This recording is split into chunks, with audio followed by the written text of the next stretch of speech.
అరవింద్ గారు, good evening sir. Allu Aravind గారు, మీకు ఉగాది శుభాకాంక్షలు తెలియచెప్తామని వచ్చాము. చెప్పడానికి వచ్చి అలాగే రీసెంట్ గానే అల్లు సినిమాస్ కూడా ఇనాగ్రేషన్ అయింది. టికెట్స్ దొరకట్లేదు, ఫోన్ నంబర్ ఎవరిది ఇస్తారు అని ఒకసారి కనుక్కుందామని వచ్చాను. ముందుగా డైరెక్ట్ గా అడిగి బుకింగ్ చేసుకుందాం అడ్వాన్స్ బుకింగ్స్ కోసం. అది కాదు సార్, అది అడగడానికి రాలేదు. That was just very lame joke. మనం సినిమాని సెలబ్రేట్ చేస్తున్నటువంటి ఈ తరుణంలో మాకు ఒక్కసారి అల్లు రామలింగయ్య గారిని గుర్తు చేసుకోవాలని ఉంది. అల్లు రామలింగయ్య గారి దగ్గర నుంచి మీరు నేర్చుకున్నటువంటి ఏదైనా ఒక విషయం ఈరోజు ఈ జనరేషన్తో షేర్ చేసుకుంటే బాగుంటుంది అని.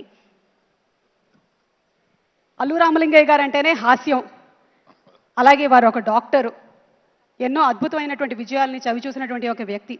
మరి మీకు వారి దగ్గర నుంచి మీరు ఈ మధ్య చెప్పాను, 50 సంవత్సరాల క్రితం అంటరాని ఇండస్ట్రీగా చూసే ఈ ఇండస్ట్రీలోకి వెళ్ళి నువ్వు ఈ ఇండస్ట్రీలో ప్రొడ్యూసర్ అయ్యి పైకి వస్తావు అని చెప్పి నన్ను ఆశీర్వదించడమే కాకుండా వాళ్ళ కూతుర్ని చిరంజీవి గారికి కూడా ఇచ్చాడు అదే టైంలో.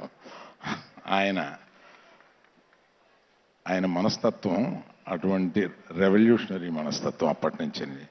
So I want others also to think ahead of like that.